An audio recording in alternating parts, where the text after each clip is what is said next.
Hi guys, hope you're all well. This is just an update on where I am at the moment with the Gruppner Kyosho YZ250. Now it's all been going quite well. I had spent a lot of time spoking the wheels. It was quite a job, but as you can see, I've actually ball raced the wheels now. Took out all the bronze bearings, and this is the little drum brake that goes in the back here.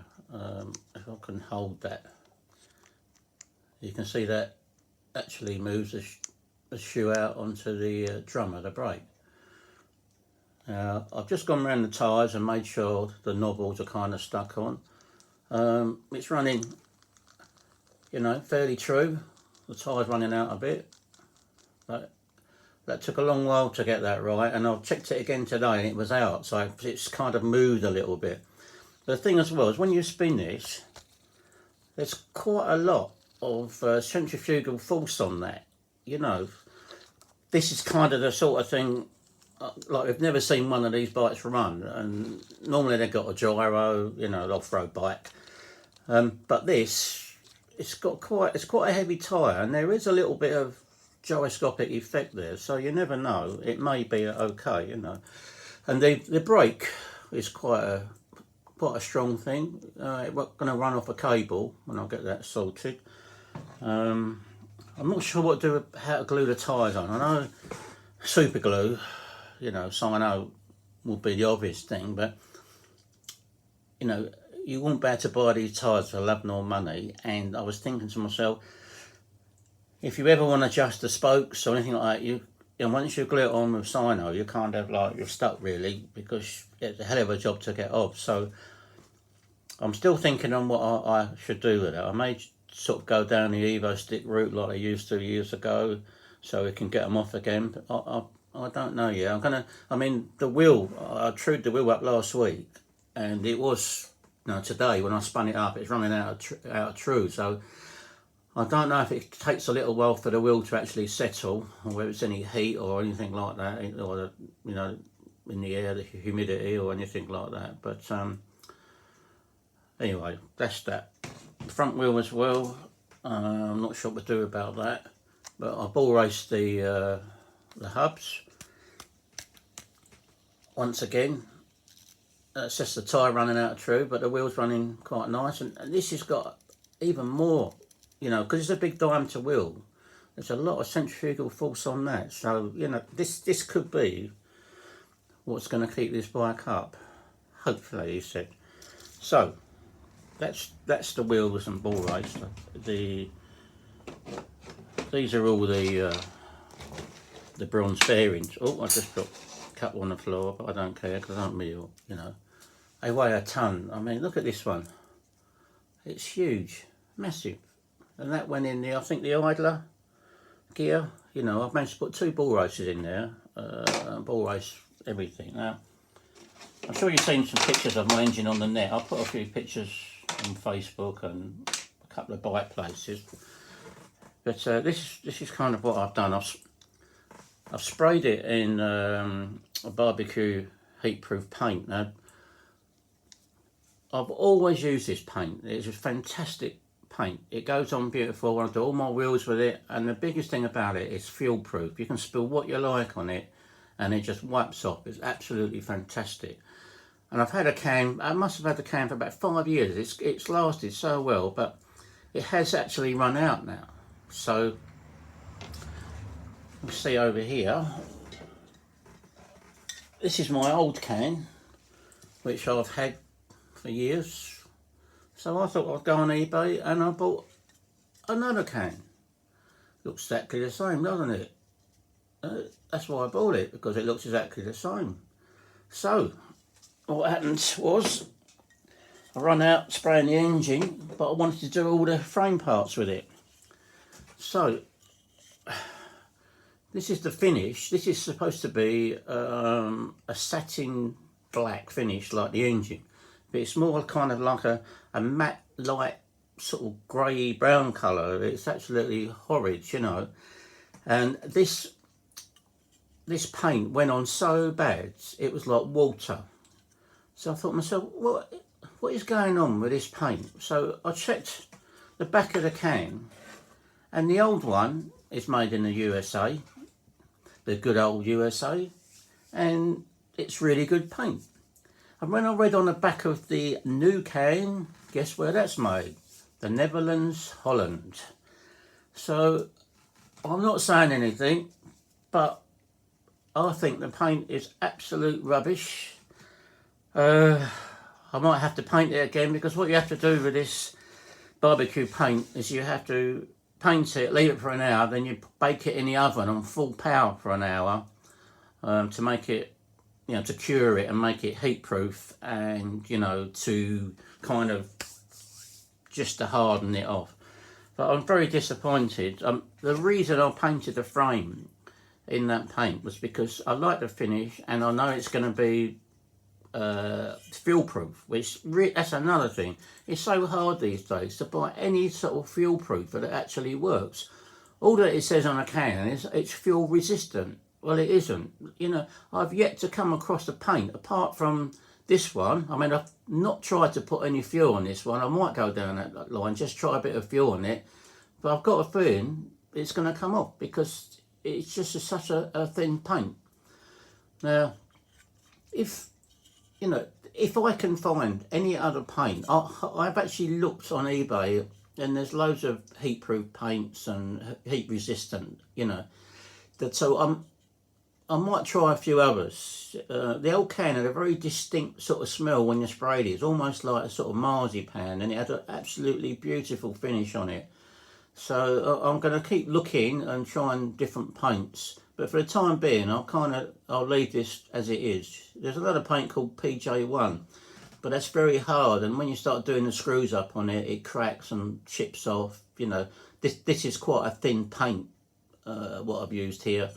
So, you know, it might be okay, but I'm really sceptical about this, and I was very disappointed. Okay, that's out of the way. I went over, so let's go back to the engine. Now, I've ball raced everything on it, all the idler gears, the clutch, everything on it. It's got a nice little pop when you turn it over.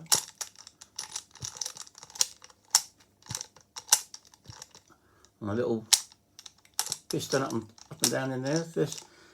So this was sprayed with the barbecue paint, the old can, and I just highlighted the fins to make it look a bit better, so it looks kind of very realistic. I've got the rubber cover to cover this side, but I haven't got the one to go on there, so I'm going to have to make something up. I've still got the little chain guard.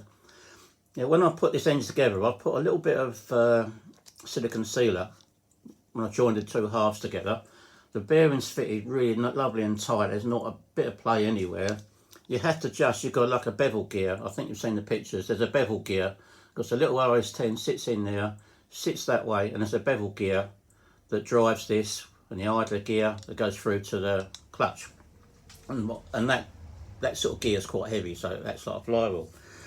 Now, I've also had to, the exhaust, there's a little piece in there that goes on one side, and it's a right pain. I've tried to get everything flat on glass, but you have to make a little gasket to go in there, and it kind of comes out of there, and it goes all around the head, and there should be another gasket in there, but I've flattened it off, and I've used a bit of high temperature silicone around there, and I've done everything up. So, you know, I'm hoping for the best. These engines kind of, I think it's going to leak a bit. That's why I wanted a fuel-proof paint, but I can't believe the weight of this. I mean, the engine it weighs nothing, but all this sort of like casing and the flywheel and the gears are heavy. The bevel gears inside are not in the best condition, but a friend of mine sent me over a link to sort of some gears that I might be able to alter to fit. I've got the expansion chamber on that goes up the top there. I've made a little steel tube there, bent up, and I've got to get a little clamp for it.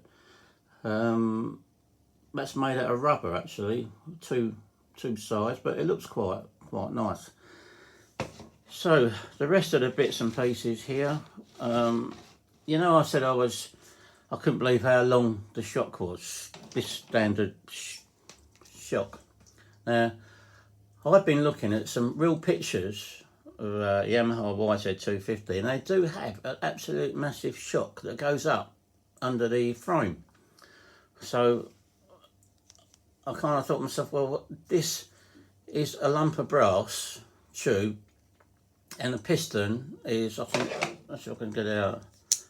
Look, it's just a nut on the end. That's all that is. That's absolutely does, you know, nothing.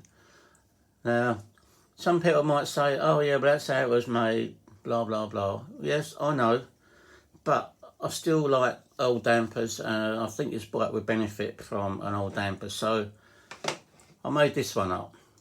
Now don't worry about all the red bits, because they're all going to go. It's going to be black, and I'm probably going to paint it black. I've got adjustment on here, but I've got to have that wound down quite a lot. So I'm probably going to put, this is all going to be black. These might be silver.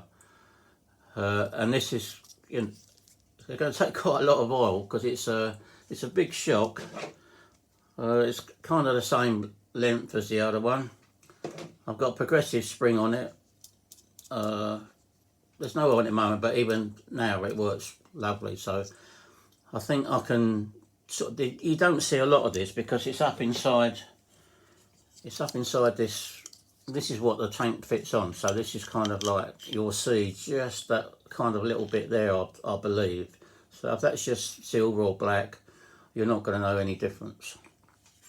So I quite enjoyed making that.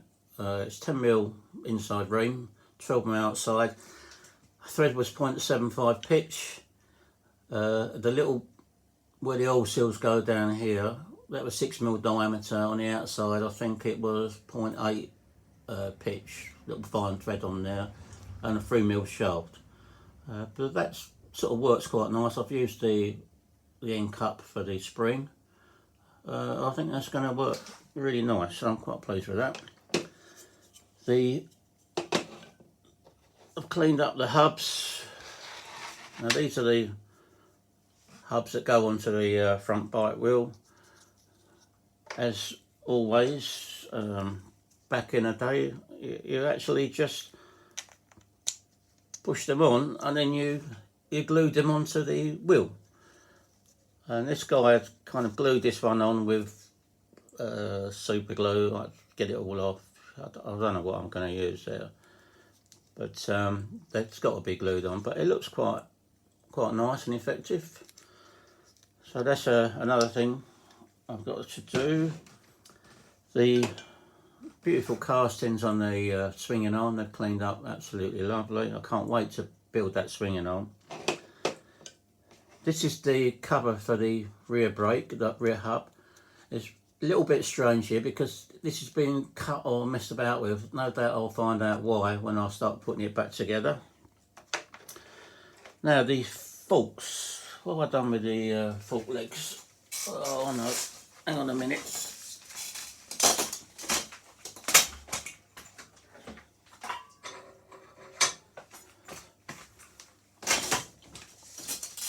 Okay, I'm back. Right, these are the fork legs. Now, to try and find the original Gators will be nigh on impossible. And you know, this is all I've got left of they're all perished and broken. So I was looking all through my box of bits and pieces, and I don't know if you've seen my other videos where I built a truck, a bruiser clone, and these were on the original shocks. But I didn't keep the original shocks. I bought some, I forget what I bought now, but I bought some upgraded shocks because they wasn't very good. But I saved the Gators. Now, these Gators, they're quite tight on the shaft, and obviously they're not really the right thing. But I think once they're on there, this part here does actually clip around here. So I think, you know, once that's on there, You know, that could sort of look quite good because it's going to have a little bit of grease inside. So I think that will work okay. Now I've had to glue two together. So there's two, one there and one there. I've had to glue two together, and I've had absolute nightmare on gluing. Now, normally rubber, you know as well as I do, if you give it a little touch of cyano or super glue, it instantly grips and it glue. Well, I've tried hours today to try and glue these two parts together, and it wouldn't glue. The only thing I can put it down to is that the silicone oil that leaked out of the standard bruiser clone shocks contaminated the rubber. Even though I washed them in hot soapy water, I've used brake cleaner, I've used carb cleaner, I've used everything on it, but still they wouldn't glue. So the next thing I did was put them on a minder in my lathe, and I've sanded the two edges, and that seemed to have got hold of it. So I'm hoping they might, stay together. And I think it's going to look better than nothing on there until I can find something. It will fit on there quite nice until I can find something that, is going to work. So that's been a bit of a pain today. So it's taken ages. I thought was going to be like a 5-minute job. These bottoms here, I think they were lacquered, but I've got the lacquer off and they're going to polish up beautiful there. I'm going to just fold some of the, they've got some moulding marks on there and casting marks, so they'll polish up lovely on the lathe with a buffing wheel. Just one more thing. These fork legs, they're like a hollow. I don't know why, and I thought, I wonder what that little screw is in the bottom for, and that's what it's for. They actually screw in there. So I don't know why they couldn't have just made that a blank, but they've got a separate part that screws in there. So I don't know why. Okay, the yokes are quite a nice, substantial. They're cleaned up quite nice. There's nothing broken, or the threads are not stripped or anything like that. So they're okay. Now this steering mechanism, to me, looks like something out of a machine gun, wouldn't you say? And it weighs absolute ton. And to be honest with you, I don't think it's going to work very well at all. And you're going to have some kind of high-powered servo to work this. I had it all apart last night. I've cleaned it all up and I've adjusted it and everything. And it kind of, this servo arm, when you move it, can you see it goes from side to side? Now that takes, there's like a servo saver on there. Let's put my finger on there. A servo saver on there. But I'm really having to push that. It's so hard. And, the actual leaning forks does not work that well on bikes. They've all changed now to sort of direct steer. So, I mean, look at the springs and things on it. And it's got a crash back spring, which is this one here. So if you hit anything, and it bends the forks back, it's supposed to release that spring, but it is so strong, I still think it'll bend the forks or break the frame or something, because it needs a much lighter spring in there, which I'm probably going to do. And this little piece up here with a little roller in, I've no idea what that is supposed to do. If anyone knows what that is supposed to do, let me know, because I've got no idea what it is. And this screw on the side here, this great big screw here, I've no idea what that does. I don't know what it's on there for. I've got no... It's in the, I haven't got exploded view, and all my instructions are in German. I'm just going sort of by the pictures, but it doesn't tell you why that big screw is in there. It doesn't seem to do anything. I mean, this is driven by, there's a little brass ball in there.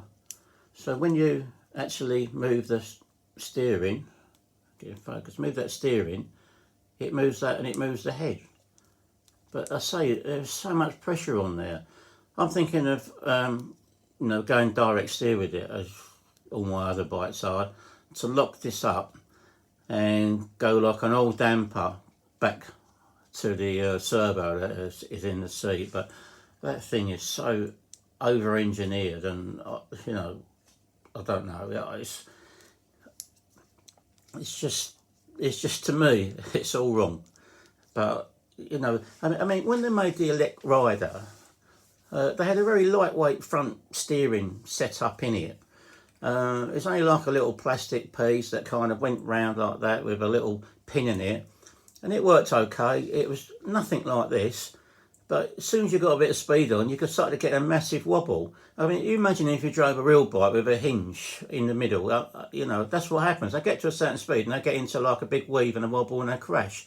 But as soon as you lock it up and you put a direct steer setup on it, they're fine. My race rider and all my old bikes, they all run, my Harley and that, they run beautiful with a direct steer. No wobble, nothing. So I guess I'll give this a try because this is how it was. And it won't take much to change it back. But the weight of it and everything, and I don't even know what this metal is. It was kind of black, but it's so heavy.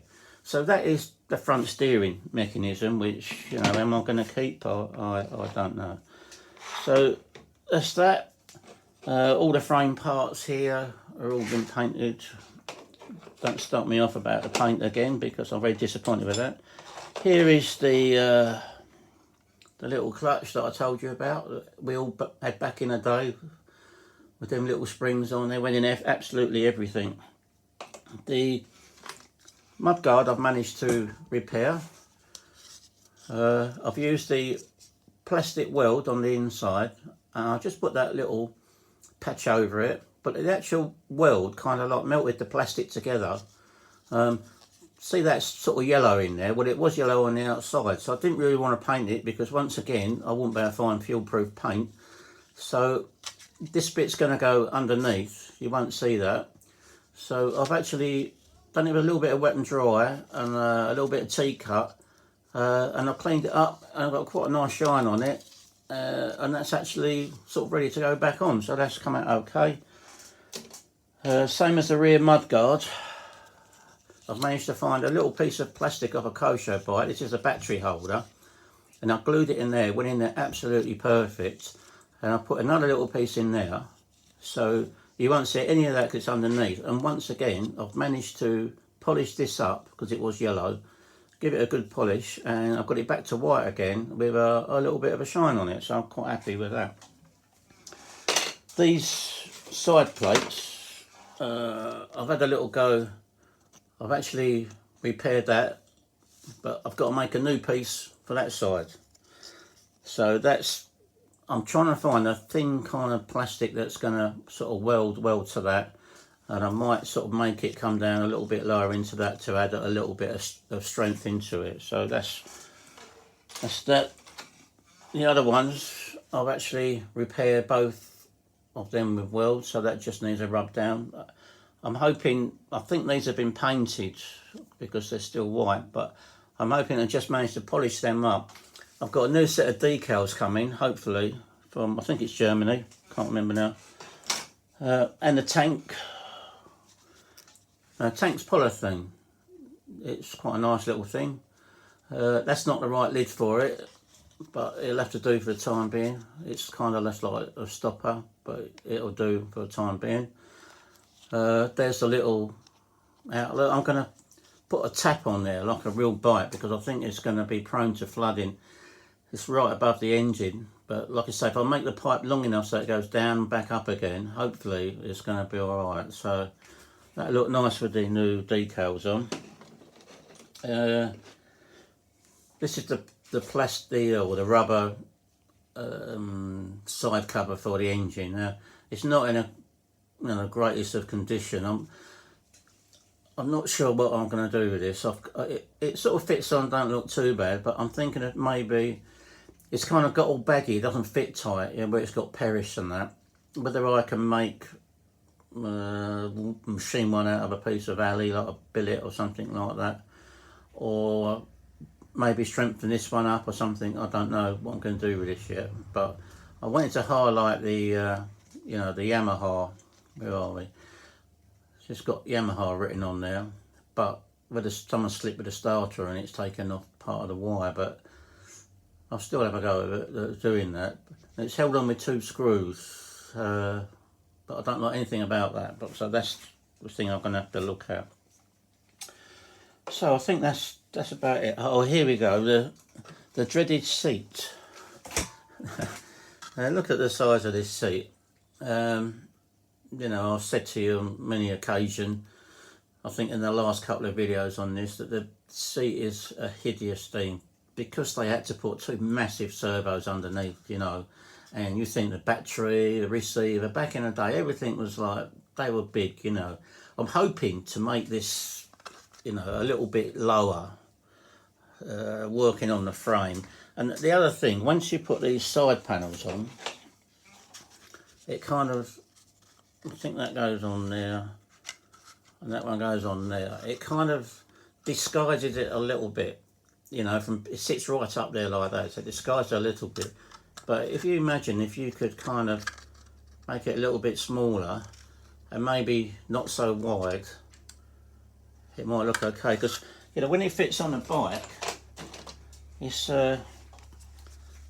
it kind of sits up there and it sort of sits like that. You know, it can't be right. There's something really not right with that. I mean, it should be, you know, like in the picture, it should sit there like that, but it's kind of all over the place. So I'm going to have to sort of do a build, dry build, and see what I can do with this seat.